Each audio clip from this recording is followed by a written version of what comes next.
और उन्हीं के फोटो छपेंगे।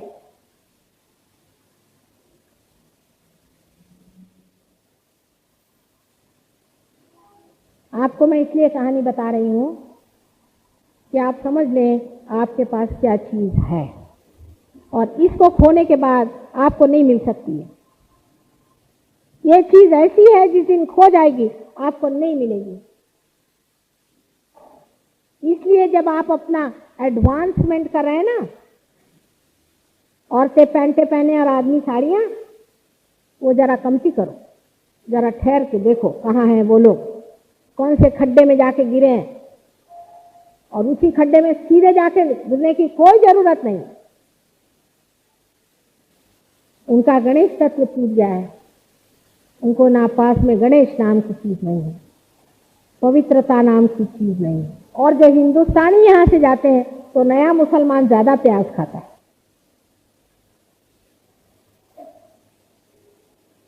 वो उनसे भी बढ़ गए। और जब वो यहां आते तो हमें अकल सिखाते हैं। मैं तो देख के खुद ही हैरान हूं कि यही है लोग पढ़े लिखे हैं। अगर पढ़े लिखने से मनुष्य इतना महामूर्ख और अपवित्र हो सकता है तो अच्छा है कि इतना न पढ़े।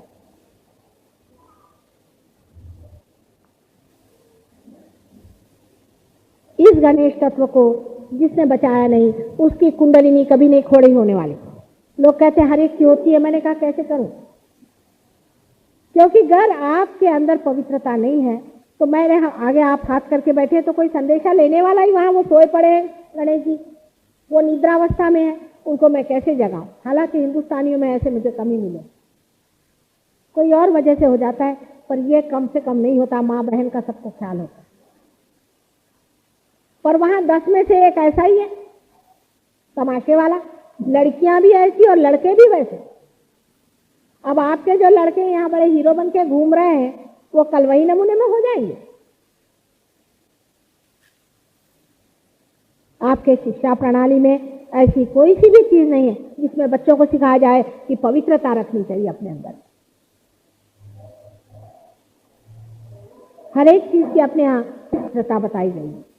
सवेरे उठते वक्त हमें परमात्मा को याद करना चाहिए कि प्रभु हमारी पवित्रता बना रखो। हर कदम कदम पर देखना चाहिए कि हम अपने को बचा के चलें। कबीर ने कहा है, दास कबीर जतन से ओढ़ी, जैसी की तैसी रख दीनी चदरिया। और ये तो बहुत ही आसान है, मुश्किल वो है बिगाड़ना। मैंने आपसे कल ही बताया कि आप शराबी पीना है आपको, तो वो तो मुश्किल है। जेब से पैसा निकालो, पहले 10 शराबी ढूंढो, पहले शराब की दुकान ढूंढो, फिर आपको ये भी नहीं मालूम होगा कि कौन सी शराब क्या है, तो बेवकूफ बनो वहां जाके। कोई सा भी पाप कर्म करना मुश्किल है कि पवित्र रहना मुश्किल है। किसी को मर्डर करना है समझ लीजिए, तो उसके लिए पहले क्या चाकू छुरा क्या भी होना वो लाओ, कुछ बंदूक का इंतजाम करो, फिर कहीं जाओ, दौड़ो दौड़ो, देखो वो जगह क्या बनती है, ये वो करो, सब करो तब करो, और करके फिर फायदा क्या, जेल में जाओ। भाई एक सीधी चीज मनुष्य नहीं सोचता है। कौन सा पाप कर्म आसान है ये मुझे बता दो।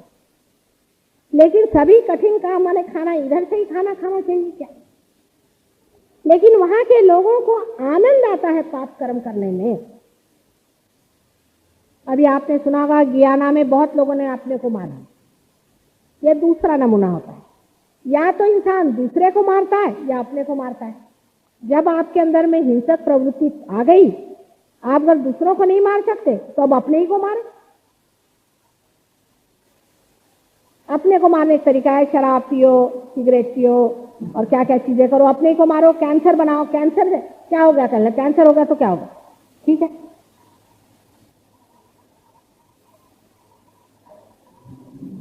हाँ बैल मुझको मार, ठीक से चले जा रहे हैं, बेकारी में काफत मोल लेने की जरूरत क्या है? जिस जड़वाद को हम इतनी बड़ी चीज समझ के बैठे हैं, उसके लिए भी आपको आश्चर्य होगा कि ये देश दरिद्री है, हम लोग दरिद्री नहीं है। इसलिए मैं आपको बताती हूँ कि सिवाय प्लास्टिक के इनके पास में क्या है। अरे एक पीतल का इतना सा बर्तन होगा तो 10 मरतबा चमका के दिखाएंगे। मैंने कहा हम लोग तो पीतल में खाना खाते हैं, हमको ये क्या छोटा सा दिखा रहे। पहले अच्छा आप लोग बड़े रईस हैं, और हम लोग सोचते हैं स्टेनलेस स्टील में खाना खाना माने बड़ी रईसी की लक्षण है। वो लोग पूछते हैं कि आप इतने रईस होते हुए भी आप स्टेनलेस स्टील में क्यों खाना खाते हैं? जब कॉटन की साड़ी और सिल्क की साड़ी आपके पास है तो आप लोग नायलॉन क्यों पहनते हैं? उनको समझ में नहीं आता है कि ये लोग ऐसे बेवकूफ कैसे हैं। ये दरिद्रता के लक्षण है। वहां तो दरिद्री जो बहुत महादरिद्री होगा वही नायलॉन पहनेगा। कुछ ना कुछ उसमें कॉटन मिला रहे तो अच्छा।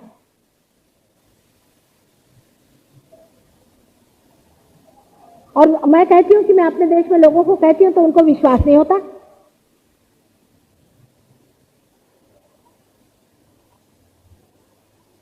उस देश में कि जहां ये सब चीजें बहुत हो गई, वो इतने ऊब गए हैं, वो कहते हैं कि इन सब चीजों में, आर्टिफिशियल चीजों में रखा क्या है। इससे अच्छा है एक नेचुरल चीज हो उसी को ले ले। आज यहाँ जितनी भी औरतें बैठी हैं उनके पास इतना इतना सोना तो जरूर होगा। उनके पास, किसी के पास कहीं सोना होना तो होता ही नहीं बेचारियों के पास। ऐसे लोग होते हैं कि इतने इतने से सोने के लिए भी तरस जाते हैं। हम लोग दरिद्री कहां से?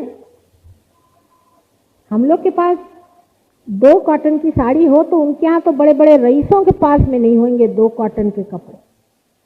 और कॉटन का दाम वहां इतना है, आप विश्वास नहीं करेंगे। जो वॉइल यहाँ पहनते हैं इसका दाम वहां, मैंने यहाँ तक देखा है कि उसका दाम 1 गज का करीबन 250 रुपया, उससे भी ज्यादा। लेकिन हमें अपनी चीजों की कीमत ही नहीं है, क्योंकि हम अपने को जानते हैं, हम अपने को पहचानते नहीं। हमारा जो कुछ था बहुत खो गया अंग्रेजों की वजह से। और अब ये जो अंग्रेज आए हुए हैं अपने ऊपर में, ये और भी लुटिया डुबो है।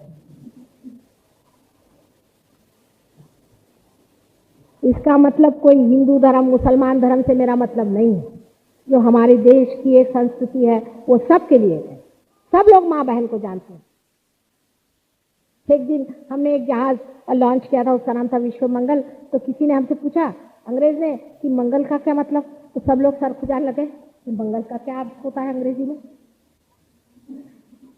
इन लोग के लिए कोई मंगल अमंगल है ही नहीं। सुबह से शाम माँ बाप को गाली निकालते, इनमें मंगल अमंगल क्या होगा। इन लोग में भोलापन किस चीज से खाते मालूम है? आप लोग एकदम भोले हैं उनके। बेवकूफ बना के पैसा कैसे बनाना इनको आता है बस। और पैसा बना के उनके बच्चे आप जो भूत बन के घूम रहे सब, वो इधर भी आते हैं। कुछ काशी में जाके बैठे हैं, कुछ गोवा में लौट रहे। आपको भी अपने बच्चे भूत बनाने हैं तो उनके पीछे लगो। ये जो गणेश का तत्व है, जो हमारे अंदर परमात्मा ने स्थित किया है, विशेष रूप से भारतीय लोगों को दिया गया है। अगर आप लोग भी इसको नहीं बचा पाइएगा तो संसार से उठ जाएगा। बस जिम्मेदारी भारतीयों पे है कि पवित्रता को बचाए और उसकी शान और उसके गौरव को बढ़ाए। अपने को पवित्र रखने में एक बहुत बड़ी संपदा हमारे पास है, ऐसा समझ। बहुतों ने कहा कि मां गणेश तत्व को किस तरह से हमारे अंदर बचाया जाता है। अभी आप लोग तो सब हमसे छोटे हैं उम्र में, यहाँ अधिकतर लोग। लेकिन हम लोग जब छोटे थे, जब से हमारे माता पिता हम बताते थे लड़कों को लड़कियों को, अपनी आंख पृथ्वी पर हमेशा आंख नीचे करके चलो। लक्ष्मण जी से रामचंद्र जी ने पूछा कि तुम अपने भाभी का कुछ वर्णन दे सकते हो? तो कहने लगे कि नहीं, हमने तो सिर्फ उनके चरण ही देखे हैं, उनका चरण का हम वर्णन दे सकते हैं और उनके चरण के जो जेवर थे वो हम पहचान सकते हैं, उससे ऊपर हमने आंख नहीं। सभी सहजियों से विनती है, हमारे इस चैनल को सब्सक्राइब करके सहज को फैलाने में हमारी मदद करें। जय श्री माता जी।